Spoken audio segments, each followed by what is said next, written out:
Halo, selamat siang. Kali ini kita bahas tentang peluang timnas Indonesia dalam kualifikasi Piala Dunia 2026, di mana dalam pertandingan penutup tahun 2024 ini, Indonesia menang 2-0 clean sheet atas Saudi Arabia, dan ini membuka peluang timnas Garuda untuk menuju ke tahap berikutnya. Seperti kita ketahui bahwa setelah kekalahan dari China dan Jepang, banyak orang meragukan akan keberlangsungan timnas Indonesia untuk menuju Piala Dunia 2026. Namun, kini peluang itu terbuka kembali setelah mengalahkan Saudi Arabia di Stadion Gelora Bung Karno.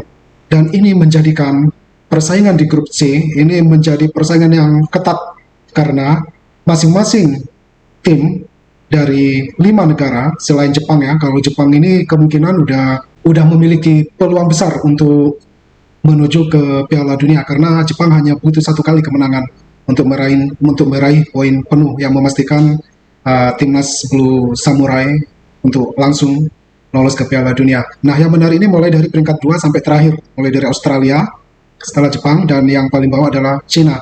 Dan yang menariknya lagi adalah antara ranking kedua di grup C ini, antara Australia dan China, itu selisihnya hanya satu angka.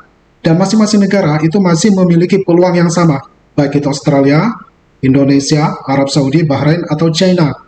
Nah, jika kedepannya China atau Bahrain yang dapat mengalahkan tim lainnya, maka dia akan berpeluang untuk menempati posisi kedua atau ketiga atau keempat. Demikian juga dengan Indonesia.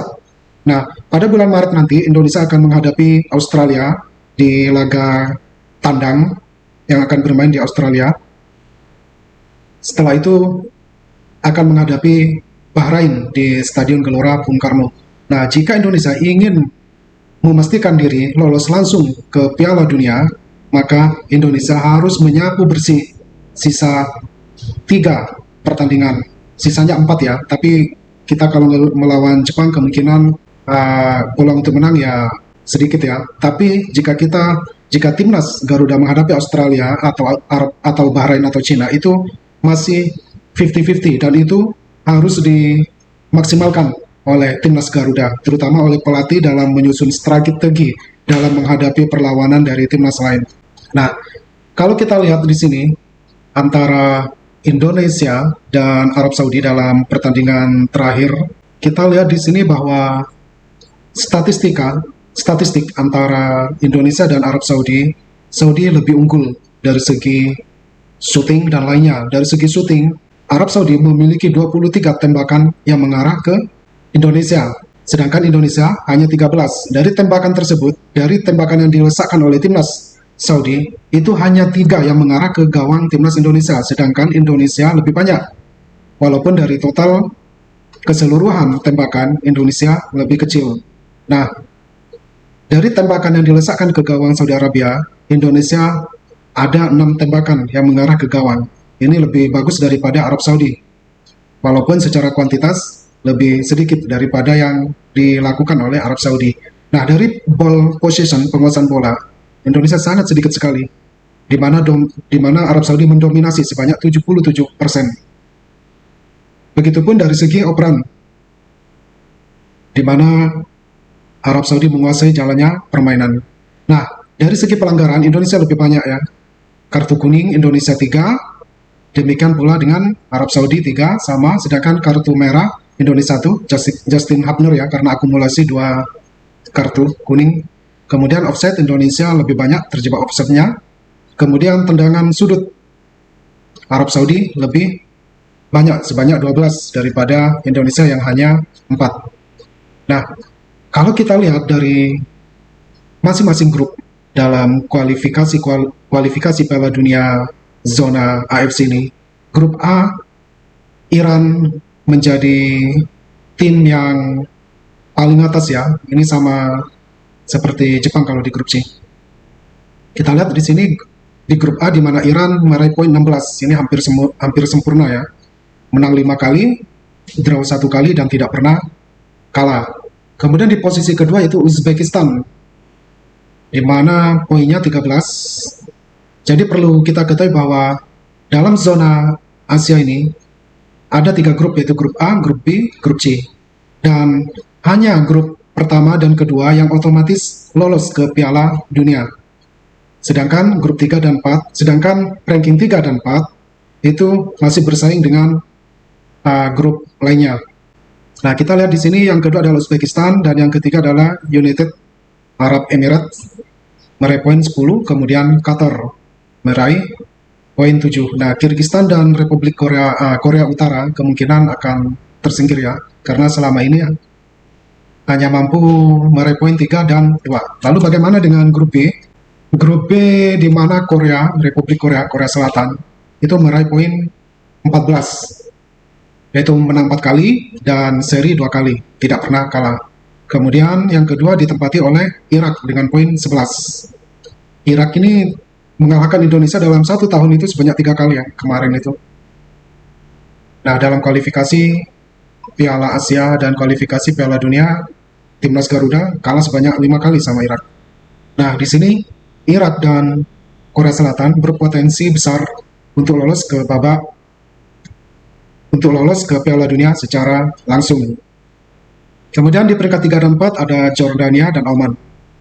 Sedangkan kalau kita lihat dari poinnya, Kuwait dan Palestina kemungkinan kecil untuk lolos ke Piala Dunia ya, akan tersingkir karena dilihat dari poinnya. Kemudian bagaimana dengan grup C? Nah, grup C ini grup yang paling menarik ya. Selain Jepang, ada 5 negara yang baku hantam ini yang harus memperebutkan posisi kedua.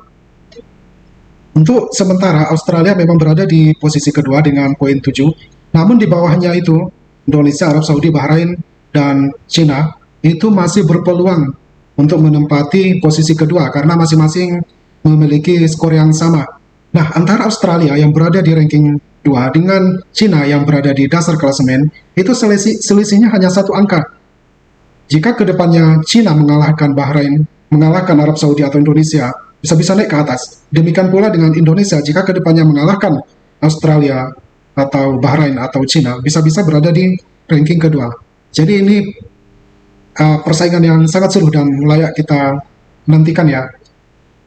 Namun catatan penting di sini, jika Indonesia ingin lolos langsung ke Piala Dunia, maka Indonesia harus menyapu bersih minimal 3 kemenangan dalam pertandingan selanjutnya di tahun 2025. Yaitu bulan Maret ya, yang akan menghadapi Australia, setelah itu Bahrain, dan terakhir menghadapi Cina dan Jepang. Jadi ini sangat menarik, bisa dikatakan grup maut di grup C ini.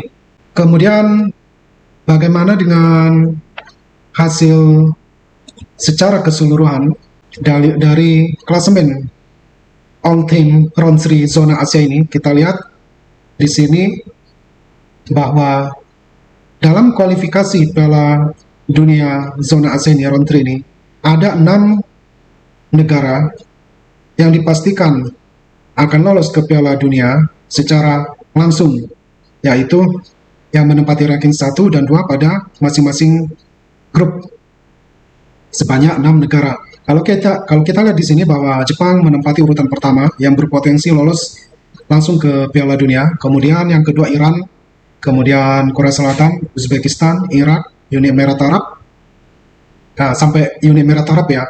Lalu bagaimana dengan Yordania, Australia, Qatar, Indonesia, Oman, Arab Saudi? Ini harus masuk lagi ke tahap selanjutnya, yaitu round keempat, yang akan dibagi menjadi 2 grup, di mana hanya juara grup yang akan lolos ke Piala Dunia secara langsung. Karena untuk zona Asia itu 8,5 ya. Nah, kalau kita lihat dari ranking ini, Indonesia masih ada kesempatan, walaupun Indonesia berada di urutan ke-10 di bawah Qatar dan di atas Oman dan Arab Saudi. Namun kalau kita lihat di sini, Indonesia harus meningkatkan poinnya karena selama ini masih poin 6, sedangkan Qatar 7, sama dengan Australia. Nah, kalau kita lihat di sini, Korea Utara dan Kyrgyzstan, Palestina kemungkinan besar akan tersingkir ya, begitu juga dengan Kuwait. Namun Cina, Bahrain, Arab Saudi, Oman, Indonesia itu masih ada peluang untuk maju ke babak selanjutnya. Nah, dari kemenangan Indonesia melawan Arab Saudi, di sini kita lihat bahwa ranking Indonesia ini mengalami peningkatan yang kini berada di ranking ke-125 negara dalam peringkat FIFA sepak bola senior ya, dalam sepak bola dunia. Jadi Indonesia berada di ranking 125 di bawah Rwanda, namun di atas Gambia. Dan Indonesia lebih unggul dari India, Kongo, Sierra Leone. Ini Indonesia langsung melejit ke ranking 125 setelah mengalahkan Arab Saudi, di mana sebelumnya Indonesia berada di ranking 132, 133 setelah kalah dari Jepang. Ini merupakan perkembangan dari ranking FIFA Garuda sejak 2016. Tahun 2016 Indonesia berada di peringkat 179 FIFA, sangat jauh sekali ya. Kemudian naik ke 154 pada tahun 2017, kemudian turun ke 173 2019. Nah, di peringkat 173 ini ya, kalau nggak salah Sintayong masuk pada tahun 2019 ini ya, akhir.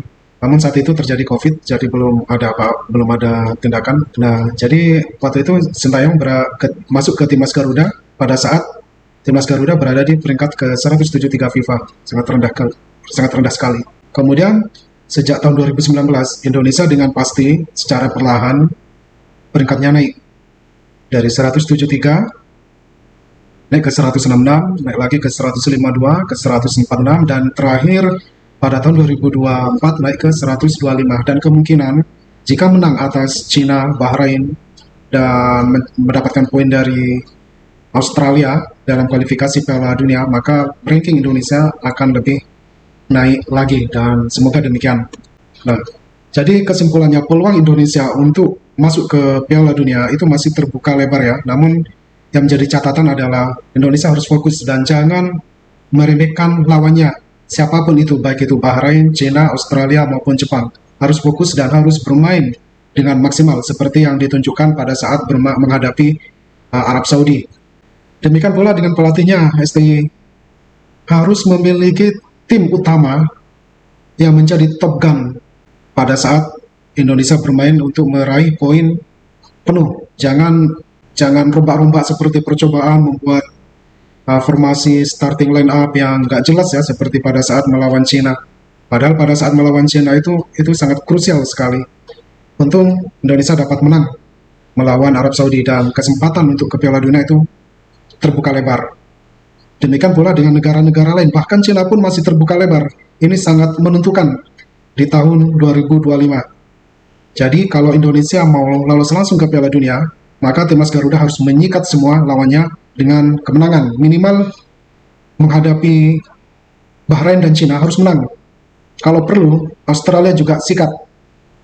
Dan pada saat terakhir menghadapi Jepang, kalau bisa selisih golnya itu harus diperkecil, jangan sampai kalah lagi 4-0. Kalau bisa, kalau memang harus kalah ya kalah 1-0, atau kalau bisa bermain imbang 1-1 begitu. Demikian peluang timnas Garuda di kualifikasi Piala Dunia. Ya, semoga kita dapat melihat hasil yang bagus ya. Kita support terus Garuda agar mendapatkan hasil yang baik.